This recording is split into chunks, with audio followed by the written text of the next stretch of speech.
Welcome dear students of Shet Vidya Mandir English High School and Junior College. Welcome back to your online teaching and learning. Students, we all have different ambitions in life. Like some of us want to become a soldier, some of you a nurse, a businessman, a pilot, a chef, a doctor, a policeman, a teacher, engineer, and so on. The list is never ending, and you want to achieve it in some part of the day. You want to have that goal in your life. So students, our today's topic is very familiar to this, but one thing I would like to always remind you or make you remember is that no profession is big or small. So our today's topic is Vocation by Rabindranath Tagore, standard 8th, lesson 2.1. The narrator of the poem is a boy who displays child's yearning and wishes. It speaks about how a child is unaware of the harshness connected to daily life and gets attracted to things he sees.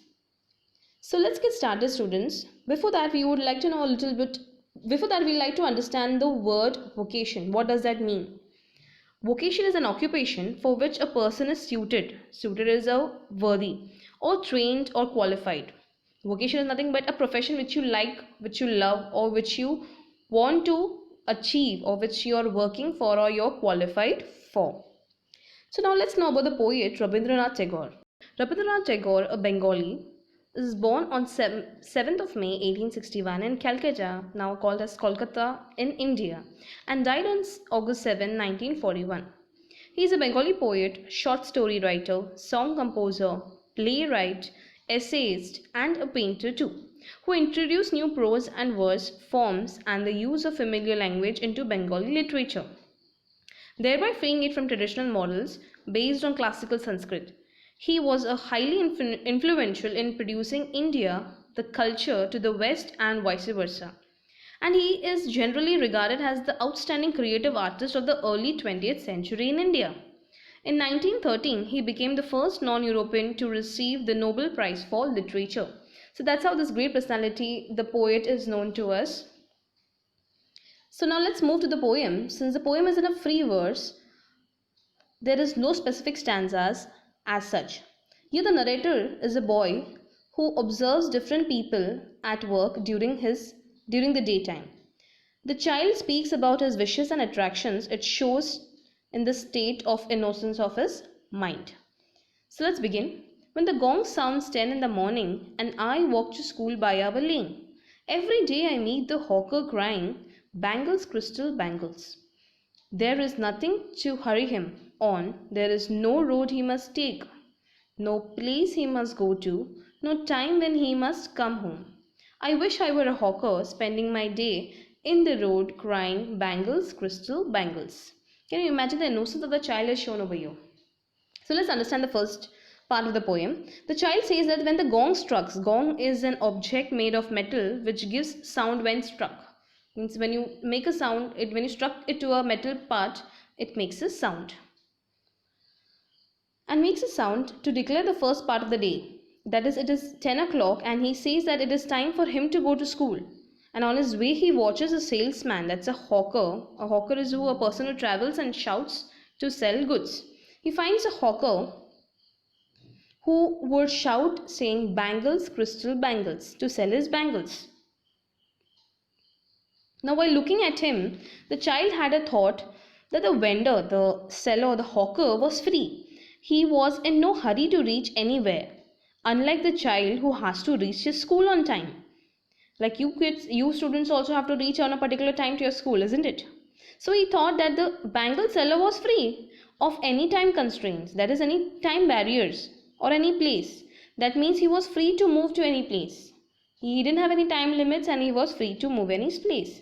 He felt if he was under strict observation and the vendor was enjoying complete freedom. He felt like he was under strict observation by his teachers and by the school, whereas the vendor, that the hawker, was free and he could roam about anywhere and take his own sweet time. Thus the line specially, "I wish I were a hawker spending my day in the road crying, 'Bangles, crystal bangles,' is impressed him and makes him feel that the freedom that he wished to be a hawker He wishes to move freely and shout like him, like the hawker on the streets. That is what the first part of the poem says. He wants to become a hawker because the hawker is free and moving everywhere and he doesn't have any time barriers also. So crystals are a jewel which looks clear and transparent just like ice. And vendor is a street salesman. Lane is nothing but a narrow road where these sellers sit or sell their goods. Moving to the next part. When at 4 in the afternoon I come back from the school, I can see through the gate of that house the gardener digging the ground. He does what he likes with a spade. He soils his clothes with dust. Nobody takes him to task if he gets baked in the sun or gets wet. I wish I were a gardener digging away at the garden with nobody to stop me from digging. Now the second wish what the child wishes is to become a gardener. Now the child here, what is he trying to say?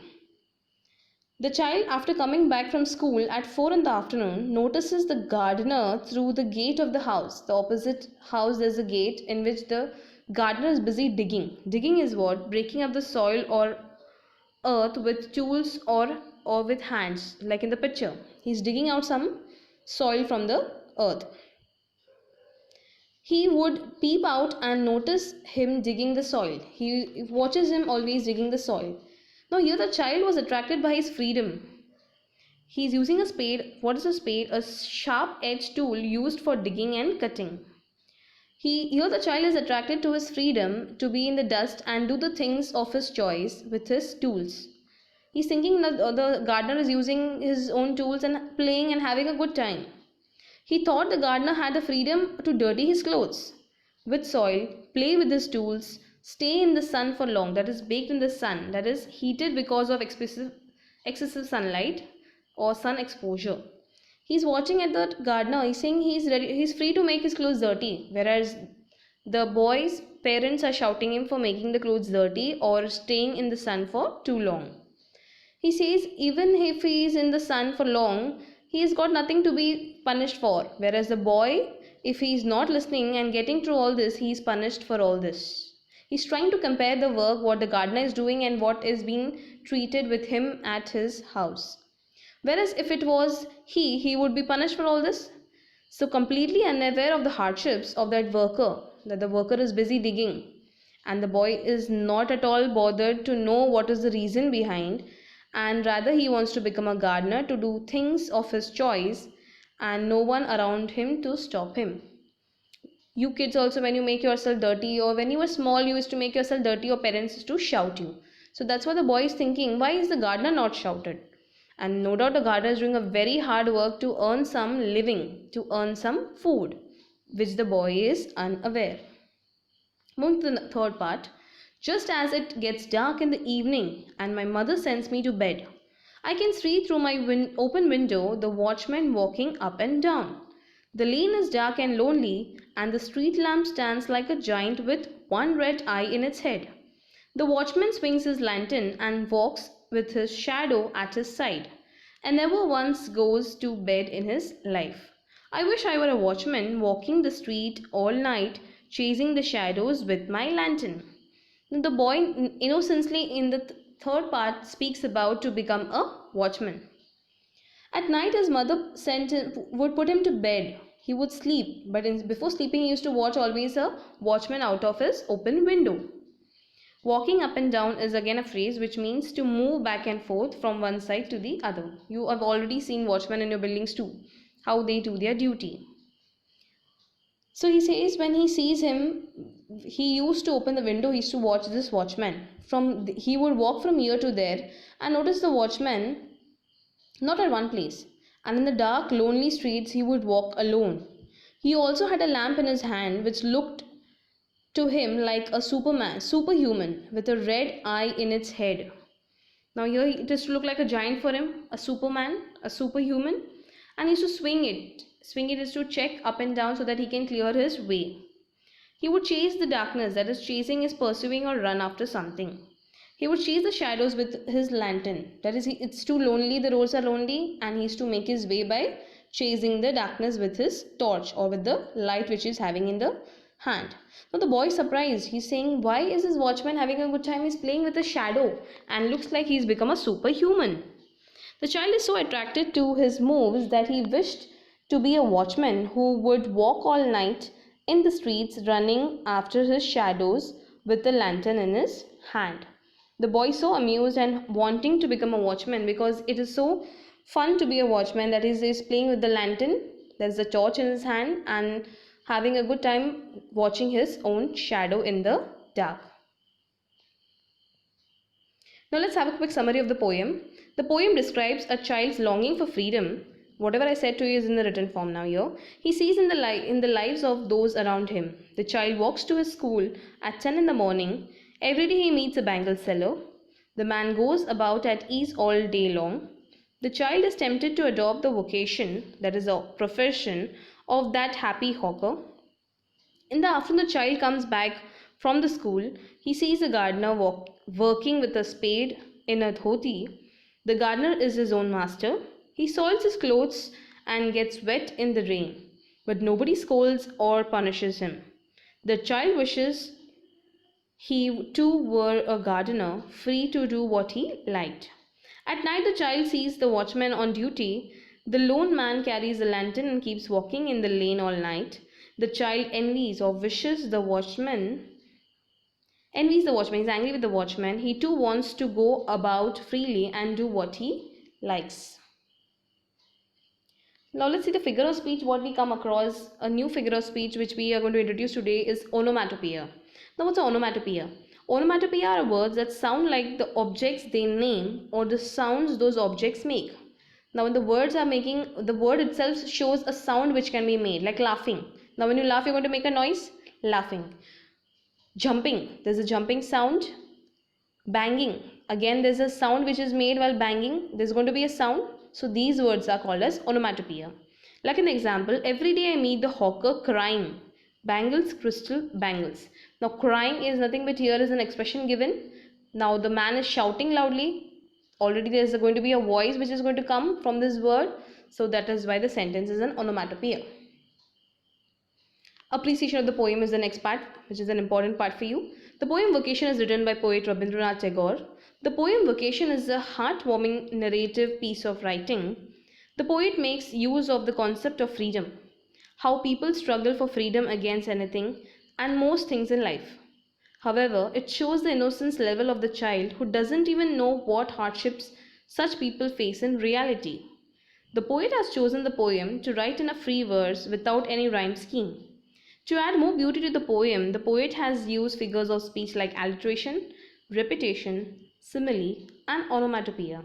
But in the line, the street lamp stands like a giant with one red eye in its head is a simile, that's a comparison, where direct comparison is made between the street lamp and the giant. Students, you have to refer the earlier figures of speech what we have done so that you can come up with these new figures of speech. Time for some assessment. Which of the following words or phrases match the meaning to the underlined ones? Now sentences are given to you below and certain words are given you on top as in options. The first sentence is nobody takes him to task. Now nobody takes him to task, from the option it means over there scolds and corrects. Next word, if he gets baked in the sun, that is exposed to heat. The next one is chasing the shadows with my lantern. Which option do you think from the words above is following imaginary goals?